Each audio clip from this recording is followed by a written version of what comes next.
नमस्कार साथियों, Thar GS education centre में आप सभी का हार्दिक स्वागत अभिनंदन है। कई दिनों बाद नई क्लास की शुरुआत करते हैं और आज एक नया टॉपिक होगा और नए सिरे से स्टार्ट करेंगे, जिसमें हम राजनीति विज्ञान जो कक्षा 12वीं के लिए बहुत उपयोगी, बोर्ड क्लास के लिए बहुत उपयोगी साबित होगी, तो इसके बारे में आज अध्ययन करेंगे, नवीन पाठ्यक्रमानुसार पढ़ेंगे। तो सबसे पहला जो पाठ है हमारा जो राजनीति विज्ञान है, जिसमें अंतर्राष्ट्रीय संबंध हम पढ़ते हैं, तो सबसे पहला पाठ ध्रुवीकरण का अंत पढ़ेंगे और ध्रुवीकरण का अंत पढ़ेंगे, जिसमें पहला जो शुरुआत टॉपिक था शीत युद्ध का दौर, शीत युद्ध पाठ है वो नवीन कोर्स में नहीं है, वो हटा दिया गया है। तो उसके बाद दूसरा पाठ जो था ध्रुवीकरण का अंत, और वो पढ़ेंगे आज हम ध्रुवीकरण का अंत। और इस ध्रुवीकरण के अंत में हम पढ़ेंगे बर्लिन की दीवार के बारे में, जो सोवियत संघ है उसका विभाजन किस प्रकार से हुआ, सोवियत संघ की प्रणाली की विशेषता क्या रही और उनमें कौन कौन से देश है जो जिनसे मिलकर है वो सोवियत संघ प्रणाली का निर्माण हुआ था। तो सबसे पहले पढ़ते हैं बर्लिन की दीवार, और पाठ का नाम है अपने दो ध्रुवीयता का अंत। और इसमें बर्लिन की दीवार सबसे पहले पढ़ेंगे।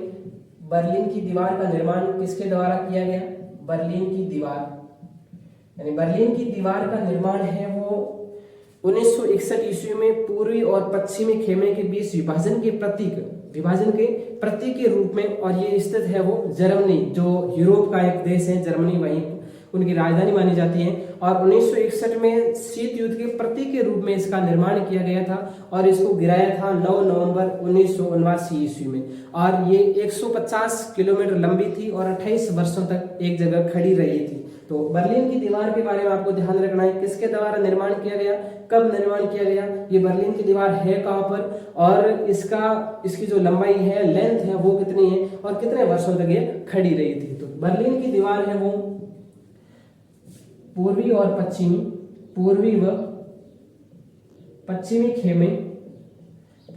पश्चिमी खेमे के बीच विभाजन के प्रतीक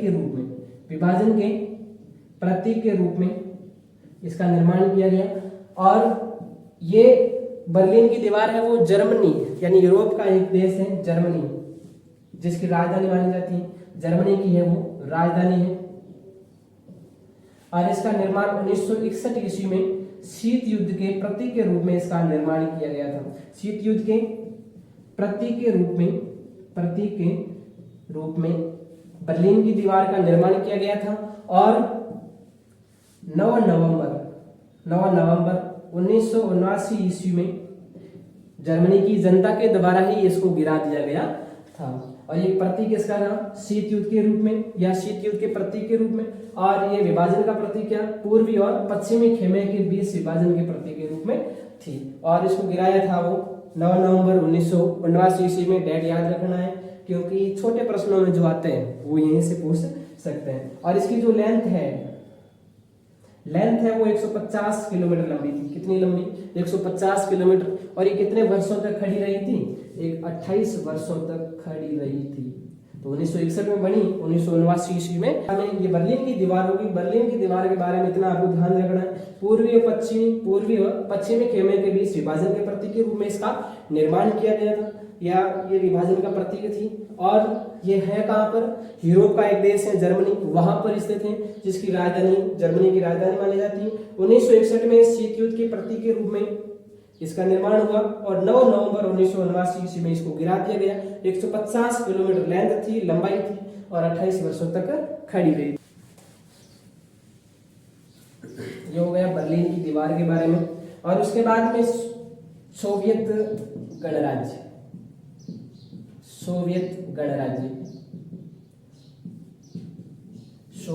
संघ भी कह सकते हैं इनको। तो सोवियत संघ या सोवियत गणराज्य है वो अस्तित्व में कब आया, इसके बारे में।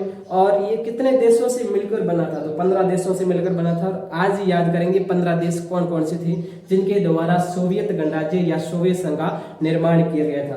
तो सोवियत गणराज्य जो बोल्शेविक क्रांति, रूसी क्रांति मानी जाती है 1917 की रूसी क्रांति, जिनको बोल्शेविक क्रांति भी कहा जाता है। तो 1917 की रूसी क्रांति को बोल्शेविक क्रांति भी कहा जाता है। क्या कहा जाता है? बोल्शेविक क्रांति। और इस क्रांति के तहत ही सोवियत गणराज्य है वो अस्तित्व में आया था। तो तो अस्तित्व में कब आया पूछे तो आपको 1917 में। 1917 में किस समय क्या घटना हुई थी? उस समय रूसी क्रांति हुई थी और जिसको बोल्शेविक क्रांति कहा जाता है, और ये समाजवादी व्यवस्था के रूप में अस्तित्व में आया था। 1917 की बोल्शेविक क्रांति के तहत सोवियत गणराज्य समाजवादी व्यवस्था के तहत अस्तित्व में आया था, और सोवियत संघ में उस समय 15 राज्य थे, 15 गणराज्य थे। कितने?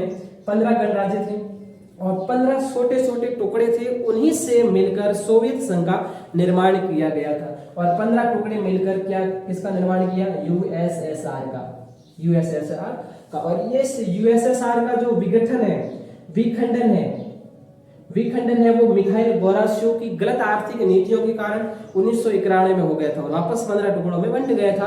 और 1917 ईस्वी में बोल्शेविक क्रांति के तहत 15 अलग अलग टुकड़े मिलकर सोवियत संघ का विकास है, सोवियत संघ का विकास है वो, सोवियत संघ का विकास गरीबों के हितों को ध्यान में रखते हुए, विकास गरीबों के हितों को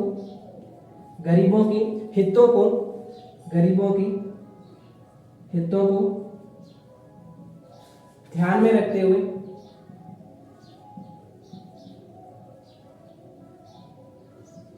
निर्माण किया गया। तो इसका विकास है वो गरीबों के हितों को ध्यान में रखते हुए इसका विकास किया या निर्माण किया गया था। और ये व्यवस्था है वो समाजवादी या साम्यवादी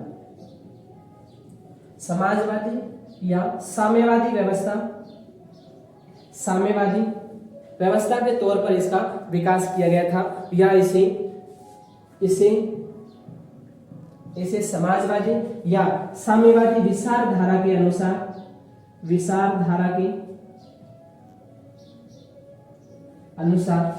बनाया गया था। तो ये हो गया सोवियत गणराज्य, यानी कब अस्तित्व में आया? 1917 की रूसी क्रांति के तहत अस्तित्व में आया। रूसी क्रांति को बोल्शेविक क्रांति भी कहा जाता है, और 15 छोटे छोटे टुकड़ों से निर्मित हुआ सोवियत गणराज्य। और सोवियत संघ का विकास है वो गरीबों के हितों को ध्यान में रखते हुए किया गया था, और इसे समाजवादी या साम्यवादी विचारधारा के अनुसार अपनाया गया या बनाया गया था। और सोवियत गणराज्य का उस समय निर्माण हुआ था वो 15 टुकड़ों में हुआ था। कितने टुकड़ों में हुआ था? 15 टुकड़ों में हुआ था। और 15 टुकड़े कौन कौन से थे उनके बारे में अध्ययन करें, देखें तो वो 15 टुकड़े अभी आपको याद करने।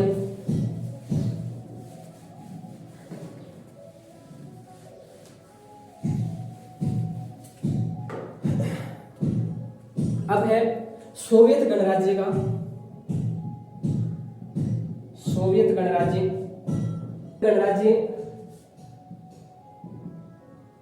का निर्माण 15 टुकड़ों में हुआ।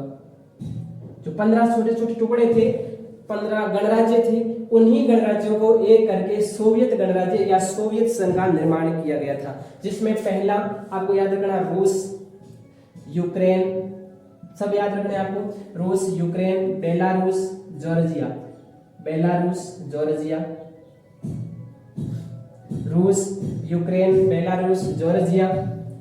उसके बाद में Armenia, Azerbaijan.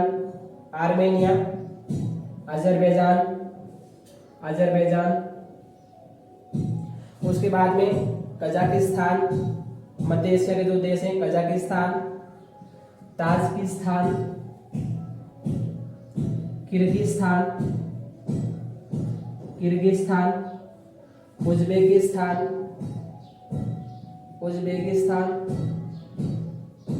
Kazakhstan, Tajikistan, Kyrgyzstan, Uzbekistan और तुर्कमेनिस्तान। उसके बाद में लिथुआनिया,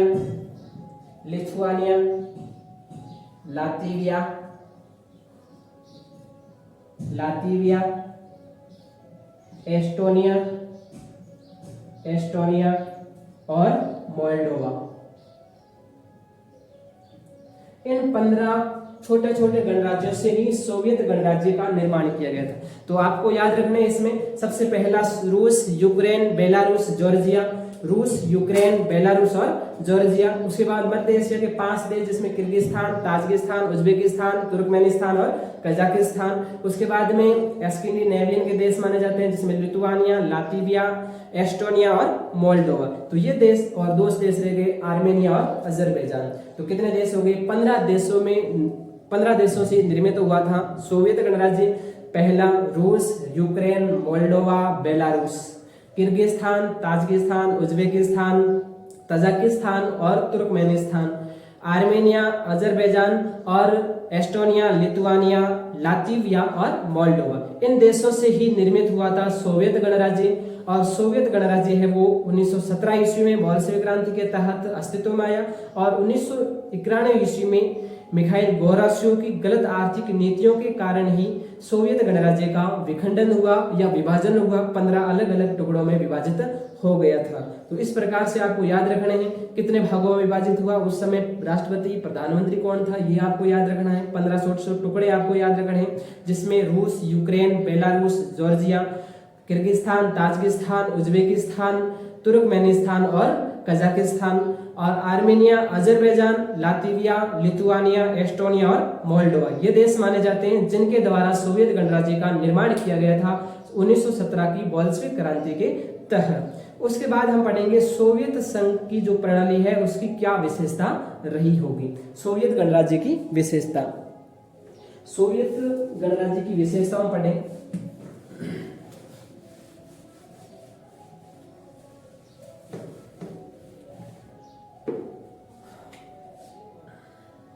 सोवियत गणराज्य की विशेषता, सोवियत गणराज्य की विशेषताएं, ये इंपॉर्टेंट क्वेश्चन है, बोर्ड परीक्षा में पक्का आएगा। सोवियत गणराज्य की विशेषता, तो सोवियत गणराज्य की पहली विशेषता है, पहली विशेषता पूंजीवाद का विरोध, पूंजीवाद का विरोध करती है और साम्यवाद या समाजवाद के मार्ग को, साम्यवादी मार्ग को अपनाती है। तो ये साम्यवादी व्यवस्था है या जो सोवियत गणराज्य है वो पूंजीवाद के आदर्शों से प्रेरित है या साम्यवादी मार्ग को अपनाती है। तो पूंजीवाद का अर्थ क्या हो गया? पूंजीवादी देश कौन कौन से, जिसमें अमेरिका, जो आपके उत्तरी अमेरिका प्लस यूरोप के देश हैं वो पूंजीवादी व्यवस्था का क्या करते हैं? समर्थन करते हैं। और सोवियत गणराज्य है वो पूंजीवादी व्यवस्था का विरोध करता है और ये साम्यवादी मार्ग के आदर्शों पर चलती है या प्रेरित है। तो पहली विशेषता हो गई पूंजीवाद का विरोध और साम्यवादी मार्ग को अपनाती है, या ऐसे भी देख सकते हो साम्यवादी के आदर्शों पर प्रेरित है या साम्यवादी व्यवस्था को अपनाने वाली है। उसके बाद में दूसरी है वो, दूसरी विशेषता है ये कि ये यहाँ पर न्यूनतम बेरोजगारी है, न्यूनतम बेरोजगारी, न्यूनतम बेरोजगारी, तो बिल्कुल यानी बेरोजगारी। और यहाँ की सोवियत प्रणाली है, तीसरी है सोवियत प्रणाली की जो अर्थव्यवस्था है वो नियोजित है। सोवियत प्रणाली की न्यूनतम बेरोजगारी यानी किसी प्रकार कोई बेरोजगारी नहीं, यहाँ सबको रोजगार मिले हुए, किसी के पास यानी कोई गरीब नहीं है, कोई अमीर नहीं है, यानी बराबर प्रणाली चल रही है यहाँ पर। और सोवियत प्रणाली है वो, इनकी जो अर्थव्यवस्था है, अर्थव्यवस्था सोवियत प्रणाली की अर्थव्यवस्था नियोजित है, सुनियोजित भी कह सकते हैं और नियोजित भी कह सकते हैं। तो सोवियत प्रणाली की अर्थव्यवस्था कैसी है? नियोजित है, व्यवस्थित, पहले से ही सुव्यवस्थित है। इस प्रकार से कितनी व्यवस्थाएं होगी या कितनी विशेषताएं होगी? यहाँ उत्पादन के साधनों पर, यहाँ चौथी विशेषता है उत्पादन के साधनों पर, उत्पादन के साधनों पर, साधनों पर किसका नियंत्रण है? राज्य का नियंत्रण। किसका नियंत्रण है? राज्य का नियंत्रण है। कितनी विशेषताएं होगी? पांचवी विशेषता, पांचवी विशेषता है कम्युनिस्ट पार्टी का दबदबा, कम्युनिस्ट पार्टी का दबदबा, कम्युनिस्ट पार्टी का दबदबा। तो सोवियत गणराज्य की 5 विशेषताएं आपको याद रखना है। यहाँ पूंजीवाद का विरोध करती है, सोवियत प्रणाली है वो पूंजीवाद का विरोध करती है, साम्यवादी मार्ग को अपनाती है। उसके बाद दूसरी विशेषता है न्यूनतम बेरोजगारी है, किसी प्रकार की कोई बेरोजगारी नहीं है, सबको रोजगार मिले हुए। तीसरी व्यवस्था है या तीसरी विशेषता है वो है सोवियत प्रणाली की अर्थव्यवस्था नियोजित है, सुनियोजित है। पांचवी है उत्पादन के साधनों पर राज्य का नियंत्रण है, जो उत्पादन करते हैं उद्योग उन पर जो नियंत्रण होता है किसी निजी व्यक्ति के हाथ में नहीं होकर राज्य का नियंत्रण है। कम्युनिस्ट पार्टी, इसका हिंदी अर्थ देखें तो साम्यवादी पार्टी होता है, तो साम्यवादी पार्टी का यहाँ दबदबा कायम है। तो इस प्रकार से आज हमने सोवियत प्रणाली या जो पाठ था आपके दो ध्रुवीयता का अंत, इसमें हमने पढ़ा सबसे पहले बर्लिन की दीवार के बारे में और उसके बाद में पढ़ा सोवियत संघ के बारे में, कितने गणराज्यों में विभाजित था और कितने गणराज्यों को मिलाकर सोवियत संघ प्रणाली का निर्माण किया गया था। और उसके बाद में हमने जो पढ़ा है वो सोवियत संघ प्रणाली की विशेषताओं के बारे में अध्ययन किया, जो कि बोर्ड परीक्षा के लिए बहुत इंपॉर्टेंट। और ये आज से नई श्रृंखला स्टार्ट कर रहे हैं जिसमें आपको जो एक किताब अंतर्राष्ट्रीय संबंध आपके 12वीं क्लास में चलता है उसकी नवीन पाठ्यक्रम के अनुसार पूरा करवाया जाएगा और एक नए सीरीज से, नए तरीके से और सामान्य सरल भाषा से आपको पूरा करवाया जाएगा, जिससे आपको बोर्ड परीक्षा में अच्छे अंक लाने का मौका मिल सके और अच्छे मार्क्स आ सके आपके। Thank you, all the best. आपका प्यार प्रेम बनाए रखिएगा और इस वीडियो को अधिक से अधिक शेयर कीजिए। थैंक यू, धन्यवाद।